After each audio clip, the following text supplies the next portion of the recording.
Melati mengambil rute pulang tercepat.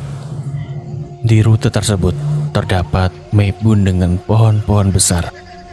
Di sana Prabu sudah menunggu. Dia langsung membekap Melati, menariknya ke perkebunan tersebut, membuka seluruh pakaian, dan masa depan Melati hancur di tangan Prabu. Dengan bangga, Prabu membawa Melati pulang ke rumah. Di depan orang tua Melati mengatakan dia sudah mengambil malam pertama gadis tersebut, sehingga tak ada alasan lagi bagi keluarga melarang hubungan mereka. Ayah Melati menghina Prabu, mengatakan dia adalah manusia paling bejat di muka bumi. Bahkan setelah memperkosa Melati, sang ayah tak mengizinkan anak perempuan satu-satunya dinikahi oleh Prabu. Sang ayah berencana menikahkan Melati dengan seorang santri yang kebetulan mencintai Melati. Santri itu juga setuju menjadikan Melati istri, walaupun gadis ini sudah tidak perawan lagi. Kakak Melati menampar wajah Prabu, memukuli Prabu dengan niat membunuh begitu mengetahui kesucian adiknya direbut paksa. Kakak Melati dikeluarkan secara tidak hormat dari tentara. Tragedi pemerkosaan Melati tidak dapat ditemukan buktinya, sehingga Prabu cuma dihukum dipindahkan. 10 hari setelah tragedi pemerkosaan, Melati sudah cukup baikan berkat si santri terus menyemangatinya. Kakak Melati bekerja sebagai juru masak warteg di dekat rumah. Bagi sang kakak, tidak apa-apa karir di angkatan darat hilang. Yang penting dia sudah mengajar pria bejat itu hingga babak belur. Melati setuju menikah dengan santri itu. Tidak ada keluarga Melati yang menolak. Santri ini benar-benar mencintai Melati. Dia bersedia menanggung semua biaya pernikahan serta bersumpah apabila Melati melahirkan anak Prabu, dia akan merawat anak tersebut. Hidup Melati seharusnya membaik, sampai Prabu nekat mengganggu Melati dalam tidur. Sama seperti aku, Melati mimpi didatangi seorang tamu. Tamu tersebut mengajak Melati pergi keluar. Si tamu memiliki wajah mirip muka kakaknya, menandakan bahwa Melati merasa bersalah terhadap sang kakak. Ciri-ciri korban kekerasan: mereka lebih cenderung menyalahkan diri sendiri apabila melihat orang-orang di sekitar mereka kesulitan. Melati berpikir dirinya salah karena dia tidak dapat menjaga diri.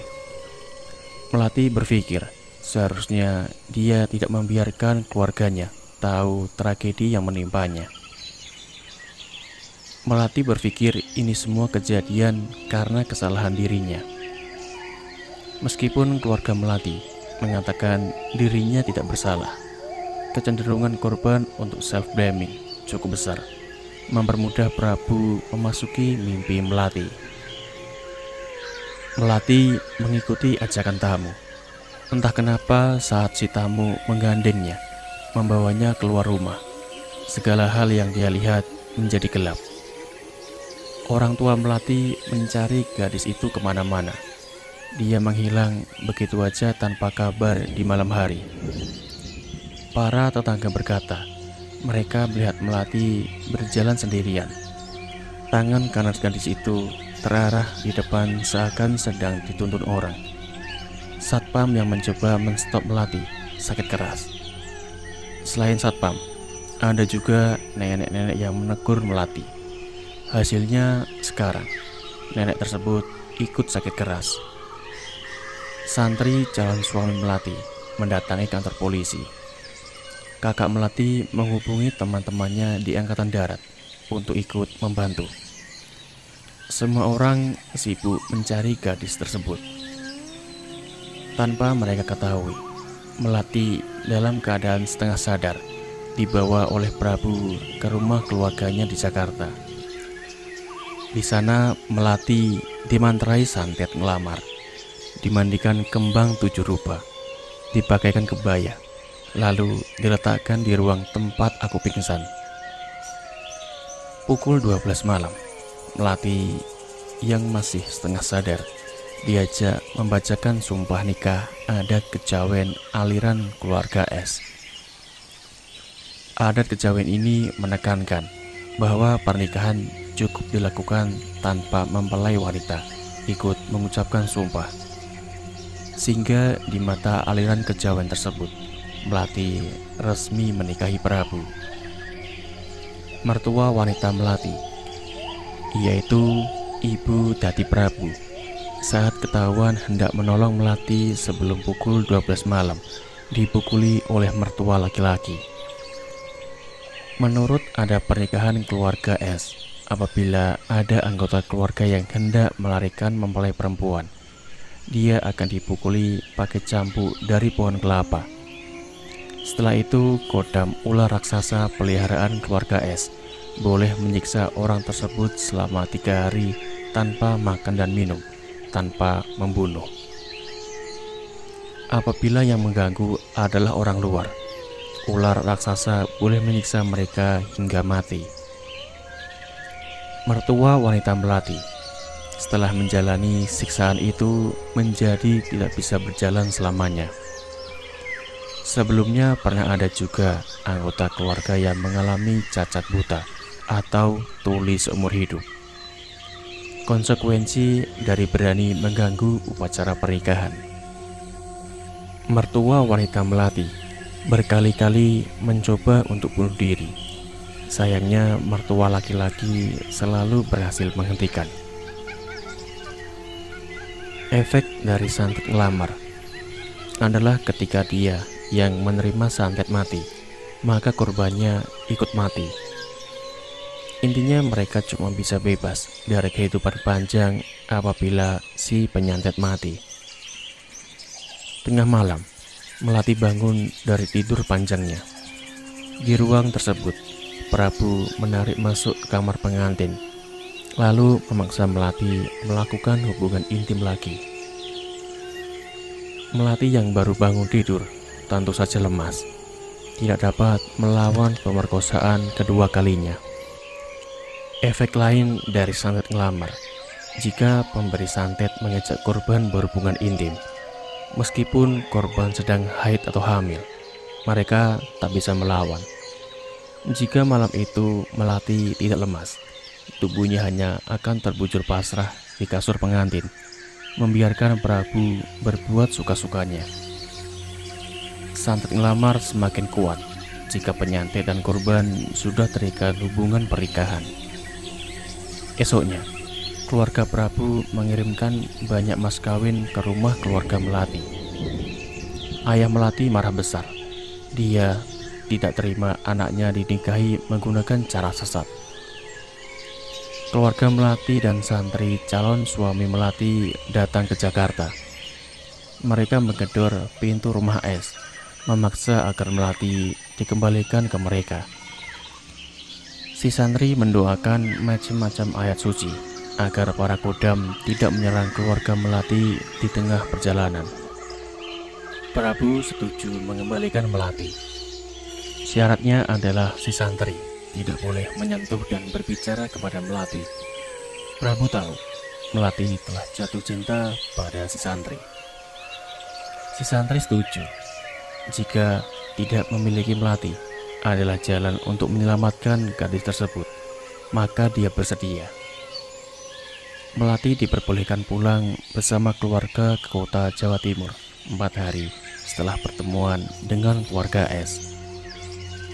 Orang tua Melati menjelaskan persyaratan dari Prabu sebelum mereka berangkat pulang.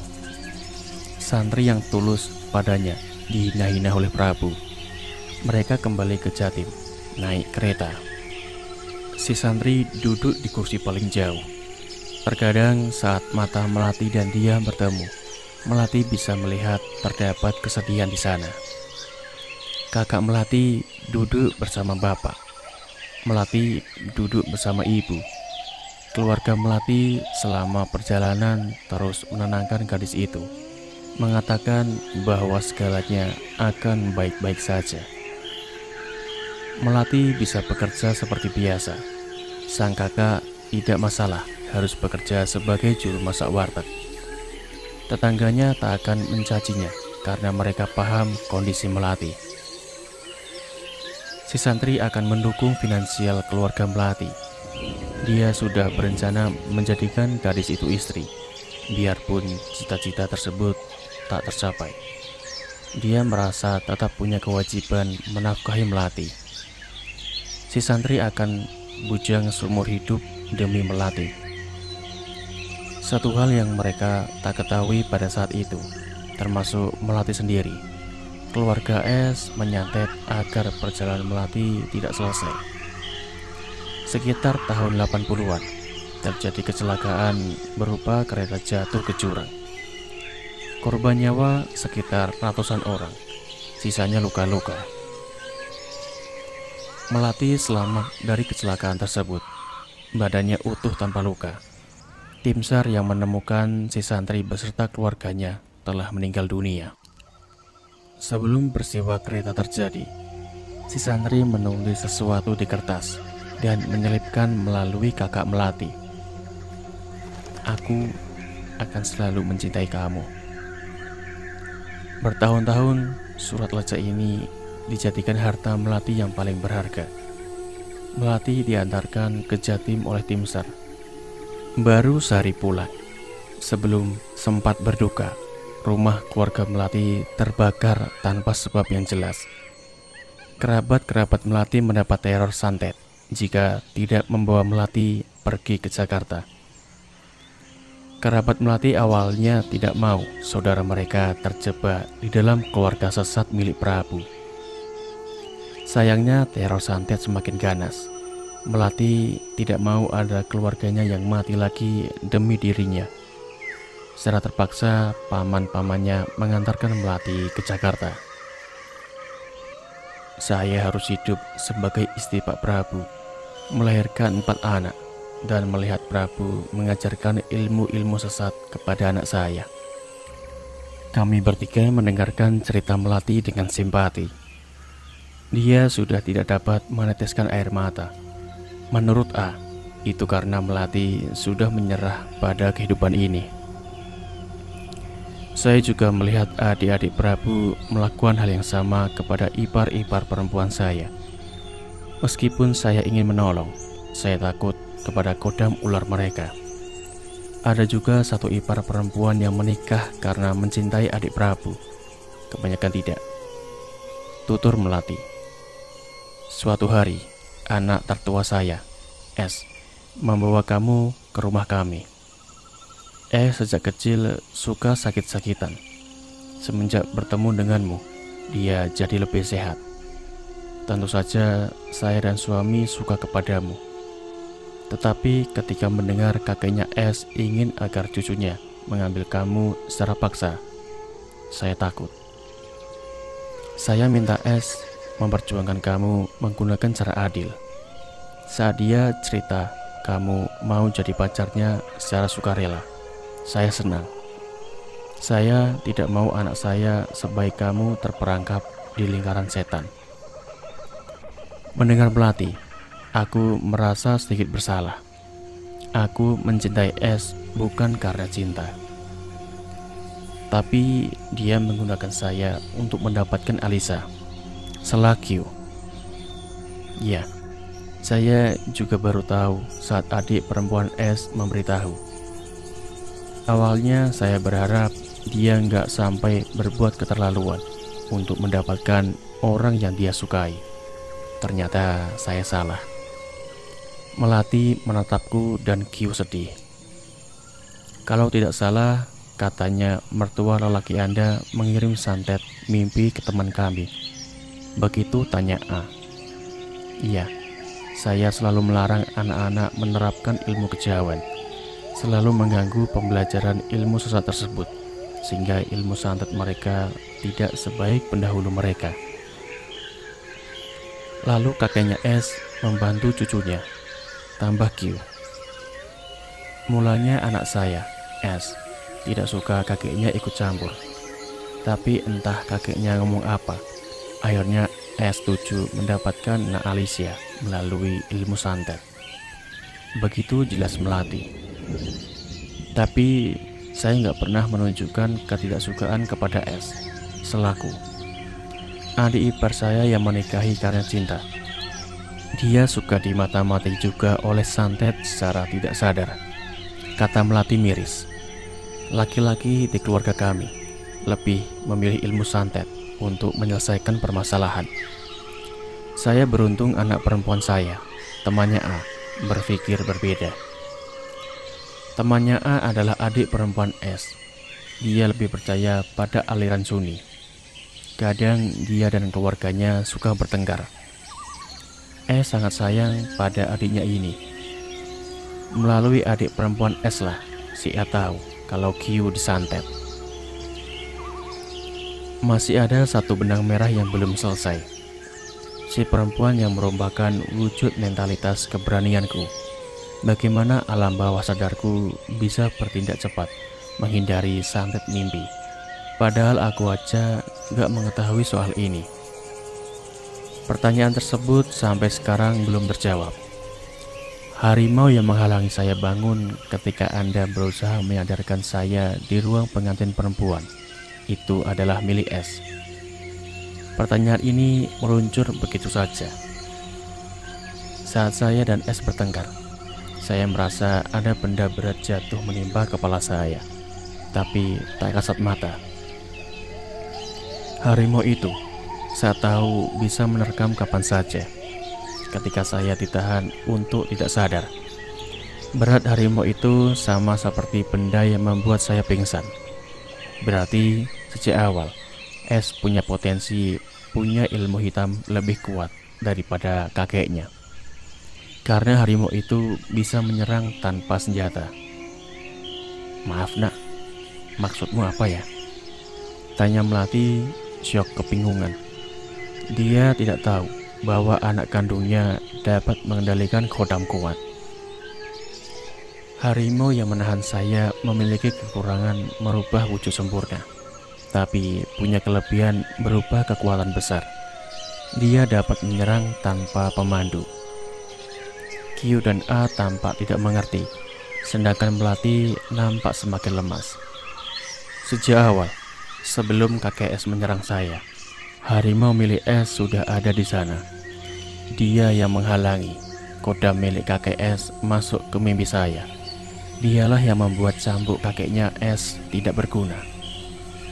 Sosok mentalis keberanian saya, alam bawah sadar muncul melindungi saya, meskipun seharusnya saya tak tahu apa-apa karena diberitahu oleh harimau milik S. Spekulasiku semakin muncul. Angin kuat yang menarik saya dari si tamu bukan kekuatan si perempuan, melainkan kekuatan S. S mengusir kodam kakeknya menggunakan kodamnya sendiri. Namun di saat itu, si S melihat sosok penunggu menjadi tamu tak bermuka. Di situ akhirnya S tahu kalau dalam hati saya tidak benar-benar cinta pada anak Anda. Sayangnya S menolak untuk percaya hingga sekarang. Anak Anda tak pernah punya niat mendapatkan saya menggunakan santet ngelamar. Namun begitu dia mengkonfirmasi bahwa saya hanya menganggapnya sebagai teman dekat, akhirnya dia menerima usulan kakeknya. Penjelasanku membuat semua orang terdiam. Ternyata anak saya selama ini mendengarkan nasihat saya, kata Melati. Terdapat senyuman di wajahnya. Kebanggaan seorang ibu berhasil mendidik anaknya. Walaupun dia ikut menjalankan lingkaran setan, dia tak mau nak Alicia menderita seperti para wanita di keluarga. Seandainya S berhati lebih besar, sampai akhir dia tak akan menerapkan santet itu. Kata Q memegang perut. Saat dia disantet, rasa mual selalu muncul dari sana. A kemudian mengangguk. Pukul 5 sore, seorang ustazah memanggil kami semua, mengundang kami melakukan ruqyah bersama. Sesi ruqyah berlangsung sampai jam 11 malam. Berkali-kali Melati merasakan perih di sekujur tubuh. Santet ngelamar sudah masuk terlalu dalam pada dirinya. Melati diminta untuk menginap di pesantren hingga Komnas HAM perempuan datang ke pesantren besok. Aku juga disuruh menginap. Pihak pesantren menghubungi orang tuaku. Besok papa akan datang kemari bersama nenek dan kakek. Mamaku ketika mendengar kejadian ini langsung histeris. Ditakutkan sikapnya mengganggu sesi ruqyah kedua besok. A dan Q ikut menginap karena sudah larut malam. Malam menginap di pesantren, aku membaca ayat kursi sebelum tidur agar keluarga S tidak menggangguku lagi di mimpi. Untuk pertama kalinya, aku bermimpi biasa setelah berhari-hari. Sesi ruqyah tadi sore cukup menyiksa dada kiri. Aku terus merasakan panas. Sekarang udara terasa sejuk. Melati sangat merindukan beribadah.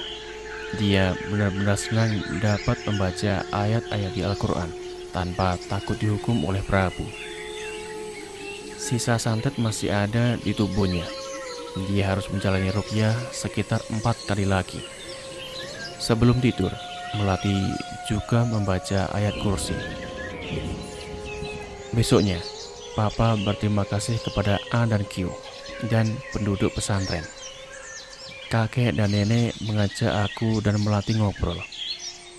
Kakek memiliki usaha kopi di Kalimantan. Di sana banyak orang Dayak.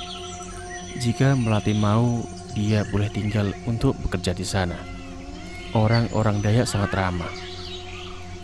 Dulu pernah ada pegawai kakek di Kalimantan, pindahan Jawa. Tubuhnya dirasuki arwah penunggu hutan. Orang-orang Dayak memohon kepada leluhur agar pegawai ini lepas dari makhluk halus asal tanah Jawa. Dan sekarang hidup si pegawai normal kembali. Menurut mereka, gangguan di Jawa tidak berkuasa penuh saat menginjak tanah Kalimantan. Sehingga sangat disarankan agar si pegawai tidak kembali ke tanah Jawa. Peraturan ini juga berlaku di seluruh tanah Nusantara. Melati berkata dia mau bekerja untuk kakekku setelah gugat cerai selesai.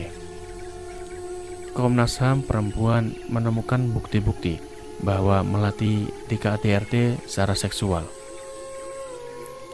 Mereka akan mengirim gugat ke pengadilan lusa. Satu-satunya penyemangat Melati di tengah kehidupan yang suram ini, itu adalah surat dari si santri. Surat ini selalu ia simpan di kantong celana. Surat itu kami lihat sudah sangat tua. Tintanya tidak dapat dibaca lagi. Melati menyembunyikan surat ini mati-matian dari si Prabu. Cuma ini harta yang Melati dimiliki sebelum kembali ke Jakarta sebagai istri Prabu. Segalanya sudah kandas terbakar. Sesi ruqyah kedua berlangsung di siang hari. Panas di dada kiri sudah nggak separah kemarin. Melati masih mengeluh kesakitan. Komnas HAM perempuan berencana menyembunyikan Melati di hotel syariah hingga proses pengadilan selesai. Melati pun setuju. Aku pulang ke rumah pada hari selanjutnya. Mamaku histeris meluk-meluk aku, ketakutan aku dikawinin oleh orang seperti S. Aku meminta maaf kepada keluarga karena pacaran di belakang mereka. Orang tuaku memarahi aku agar selalu mendengarkan nasihat mereka. Mama bilang ke aku kalau kemarin S, kakeknya S, dan Pak Prabu datang ke rumah menanyakan kemana aku dan Melati. Mereka mengancam bakal menyantet keluargaku. Mereka bilang aku sudah masuk ke dalam daftar keluarga S. Mamaku menjawab, "Terus kenapa? Kalian cuma orang miskin. Jangan mimpi." Rumah keluarga S memang cukup besar, tapi dari segi ekonomi, keluargaku lebih tajir. Mamaku punya sifat kayak ibu-ibu jahat di sinetron, suka ngehina pakai aspek finansial. Dasar keluarga miskin, enak aja ngambil anak orang kaya. Sampai kapanpun kalian gak bakal mewarisi harta kami. Tetangga kami melihat Mama menyiram Pak Prabu pakai air bekas pot tanaman, menyuruh mereka pergi sebelum dia panggil polisi. Ketika pria itu tidak terima, satu wanita sendirian menantang mereka. Si kakeknya S hampir nampar mamaku. Sebelum tamparan itu sampai, abangku yang kebetulan baru pulang kerja langsung menahan badan kakek S. Satu informasi lagi, abangku adalah anggota pencaksilat Merpati Putih. Dia sudah sabu hitam. Kalau pembaca juga belajar Merpati Putih, mungkin kalian pernah bertemu dengan dia. Secara singkat, kemarin keluarga S adu bacot sama Mama, terus adu jotos sama abang. Pemenangnya adalah Mama dan abangku. Abangku sudah belajar silat cukup lama, hingga dapat memantul santet yang hampir menyerangnya. Sebelum keluarga S pergi, abangku mengancam biar S tidak mendekatiku lagi. Jika dia tahu terjadi sesuatu sama aku, S adalah orang pertama yang dia cari. Di rumah orang tua ada oleh-oleh dari Jepang, semacam jinja atau kuil kecil berwarna putih. Pagi ini jinja itu berubah warna menjadi hitam, menandakan bahwa rumah kami memang diserang. Jinja putih ini menurut kepercayaan Jepang membawa berkat dewa keharmonisan. Apabila jinja berubah warna menjadi coklat, artinya ada arwah jahat yang masuk ke rumah. Jika jinja berubah menjadi hitam, berarti ada niat jahat yang hendak menyerang anggota keluarga. Tugas dari jinja ini menangkap hal-hal buruk yang masuk ke rumah, sehingga tidak ada anggota keluarga yang celaka. Mama meminta Papa segera membakar jinja supaya santetnya ikut mati.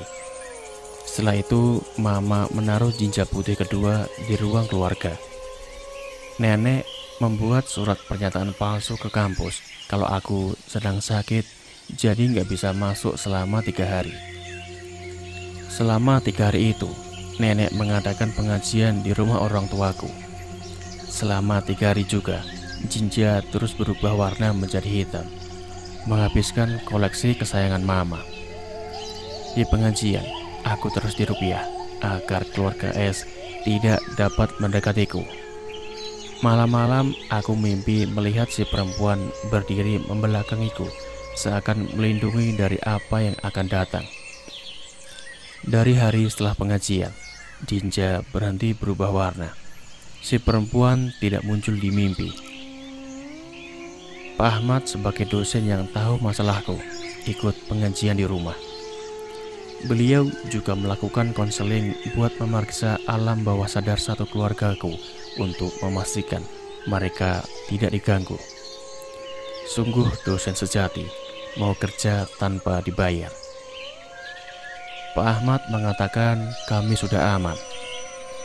Kakek mengatakan sekarang Melati sedang menjalani pengadilan perceraian. Prediksi ahli hukum adalah Melati berhasil menggugat cerai dan hak asuh jatuh ke tangannya. Aku dengar dari Melati kalau cuma anak perempuan saja yang ikut dengan ibunya ke Kalimantan. Aku sering dapat telepon dari S. Nomorku udah nyebar sehingga gak bisa diganti. Kadang-kadang ada telepon gak dikenal masuk. Kata Papa jangan diangkat apapun yang terjadi. Orang kejawen dapat mengetahui lokasi mangsa melalui suara-suara di sekeliling mangsa saat menelpon. A dan Q menjelaskan kondisiku kepada teman-teman di kampus. Sebagian belum percaya, sebagian udah. Teman-teman kampus sampai menanyakan kebenaran ini kepada S. Setelah S mengiyakan, semua temanku murka. Setiap kali mereka melihat S main ke Univ, mereka bakal ngasih tauku. Aku, Q dan A pada ngeblok kontak si S di media sosial. Takut jika postingan lokasi, nanti S mengejar kami.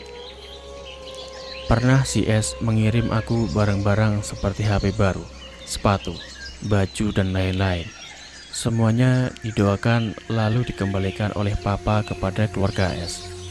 Beruntung S gak tahu nomor rekeningku. Pernah si S mengirim pulsa cukup besar. Aku kebingungan mau diapakan. Sekarang sudah tidak lagi.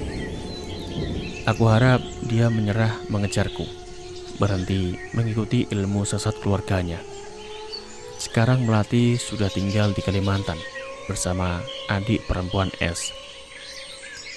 Setahun kemudian, setelah kejadian-kejadian ini, aku dengar kabar dari kenalan S kalau kakeknya meninggal, disusul oleh sang nenek sehari setelahnya. Alasan kakek S meninggal adalah diracuni menggunakan racun tikus oleh si nenek. Nenek S berharap bisa bebas dari hidup yang suram. Santet ngelamar membuat nenek S tidak dapat mati sebelum suaminya pergi dulu. Cara terbaik untuk bebas dari kakeknya S adalah membunuhnya. Nenek S tidak takut diusut oleh polisi sebab dirinya juga ikut mati. Bertahun-tahun menikahi, akhirnya sang nenek berani membebaskan diri. Melati dari telepon mengatakan, sejak dia berhasil menggugat cerai, banyak ipar-ipar perempuannya yang ikut bersama cerai. Sayang mereka gagal dan dihukum dipukuli menggunakan rotan. Mungkin membunuh suami adalah pilihan terbaik. Seandainya aku, Gio dan A gak mengajak Melati kabur. Ipar-ipar wanita Melati tidak memiliki keberanian mengambil nyawa suami, sebab mereka masih sayang nyawanya sendiri, serta anak-anak mereka masih kecil. Pak Prabu menjadi kepala keluarga. Rumah keluarga S tetap ada sampai sekarang. Kafe milik sepupu S masih berdiri. Aku dengar di kabar terakhir, S berhasil masuk ke Angkatan Laut. Dia sering dikirim ke daerah-daerah sehingga aku tidak akan menemuinya di Jakarta. 1 semester lagi aku akan lulus dari Univ AJS. Mahasiswa tukang pelawak W dan N berhasil mendapatkan IPK tertinggi berkat belajar keras. A mengambil topik skripsi tentang kasih sayang orang tua tiri. Q mengambil topik skripsi tentang arus ekonomi. Sekarang aku mengambil skripsi tentang kemampuan kerja orang disabilitas. Ide ini muncul ketika mengingat soal neneknya S. Terima kasih sudah mengikuti cerita ini. Keluargaku sampai sekarang sehat. Aku masih tinggal di rumah nenek sampai lulus nanti. Aku terkadang mimpi tentang si perempuan. Tidak ada bahaya terhadap diriku. Dan cerita pun selesai.